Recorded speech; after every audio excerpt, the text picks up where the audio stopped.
Watch how old tires become black gold. And you understand why a waste problem no one wanted is now a valuable recycling resource.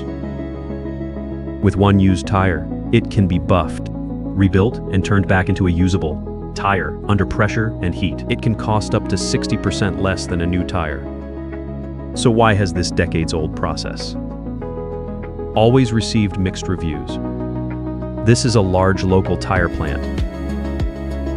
It receives about 5 truckloads of scrap tires each day.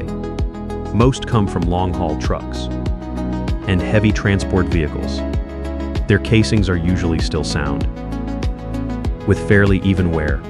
So after retreading, they can deliver about 70% of a new tire's life. That is the best case figure used in the industry. But retreads from small workshops may not last even half as long. Once the tires reach the plant, workers first drain out trapped water, then mark each tire with triangle symbols for the visual inspection that comes next.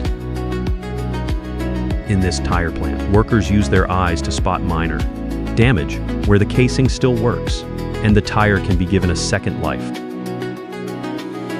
Then, based on that inspection, each tire gets a different grade. The one this worker is pushing is marked as Grade C. Grade C tires are badly worn, with almost no tread pattern left. That means the outer surface must be removed first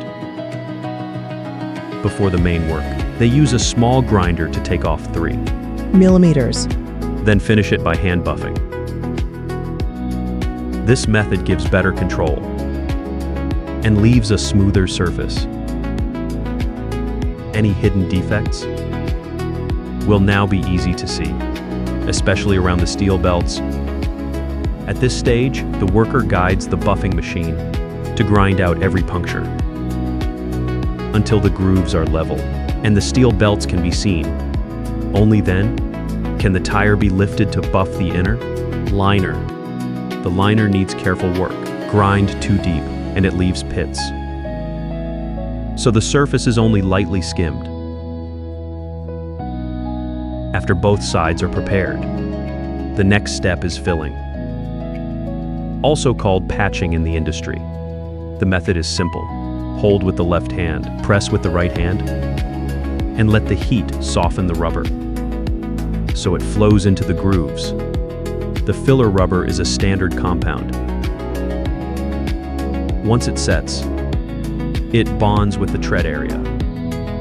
The downside of Grade C tires is the patching. To repair just one tire, workers may fill 20 or 30 dents. Once the tire body is ready, the next part is the tread. Retread treads are made in 2 ways. Let us look at the first one. Natural and synthetic rubber are pressed into strips. After 3 passes, the rubber layer slowly firms up and becomes about 3 times thicker. Then it is placed on a patterned steel plate.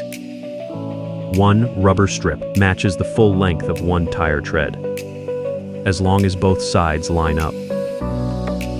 The tread pressed at high temperature will come out straight. In fact, some extra rubber sticks out. The factory leaves it this way on purpose, because a little extra makes sure the tread is never too short. Then it is moved onto a conveyor.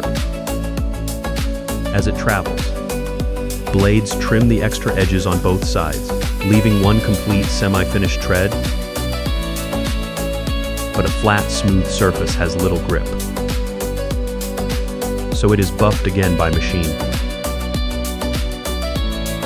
After this pass, the rubber surface forms many small grooves. The texture becomes rougher, and the bonding strength increases sharply. At this point, the surface is coated with a thick, tacky liquid on the outside. There is also a protective film. It can be peeled away when the tread is applied because the tire was buffed down earlier. 3 side layers must be added first. to bring the shoulders back to the same height. Only after that can the new tread be lined up onto the tire. This step is critical to prevent cracking. Without the protective film, the layers can separate, and the tread may soon peel off at the sides. Quickly, workers lay the rubber strip on the tire. They align the front and back, then press the front half down firmly by hand. This lets the temporary pins lock the tread into place. These pins are only temporary. They keep the tread from shifting under rolling pressure. Before curing, workers will pull all the pins out. Next, the tire goes inside a rubber bladder. Vulcanization bonds rubber with curing agents. Under heat and pressure, before it starts, a ring is installed inside the tire. Then it is pushed into the curing chamber. At the same time, the bladder is connected to the valve. Once the iron door is sealed tight, the machine pulls a vacuum and holds it at 160 degrees for 15 minutes. The goal of curing is to remove air bubbles and stop separation. Once this step is finished, all the layers pressed earlier are bonded tightly together. That is why vacuuming out the air makes the tire stronger during curing. With those steps complete, the tire is finished. But as mentioned, tire molding has two methods. Now let us look at the other one. Compared with the first, this tire is not sticky. Workers clean the mold first. Then, they place the top half of the tire inside. It is also vacuumed and heated. After a short time, a large tire comes out with a full tread pattern. This method is better suited to small batches, while the first method is used for mass production. Still, retreading is not the final answer. Take the rubber scraps, for example. This plant produces thousands of kilograms. Each day, there are two main ways to handle them. First, sell them to recycling companies to make other rubber products. Second, sell them to chemical plants for fuel.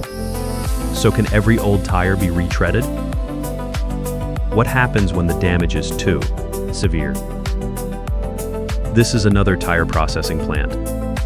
Because the equipment budget is limited, it cannot repair tires. To begin, workers feed the tires into the machine. Then force is used to pull out the steel wire. Under the hydraulic machine's strong pull, the wire twists and deforms. One tire can yield about 2 kilograms of steel wire, but that brings in only a small share of revenue. The real value is in the tire itself. 1 kilogram of rubber can release about 8,000 calories. Its heat value is close to high-grade coal. Workers collect the steel wires, compress them, and sell them to scrap recyclers. Then the tires, now stripped of wire, are placed into the shredder. The machine tears the tire body into separate rubber chunks. Locally, workers often call this material black gold. Major chemical plants want it. And even cement factories have relied on it for years. The cement plant shown next uses shredded tires as fuel. It receives dozens of rail cars from different places every day. Inside is shredded rubber, ready to feed straight into the furnace. A measured amount is added every second, and the timing is controlled precisely. So, this is the difference between waste tires and usable tires. Two possible paths.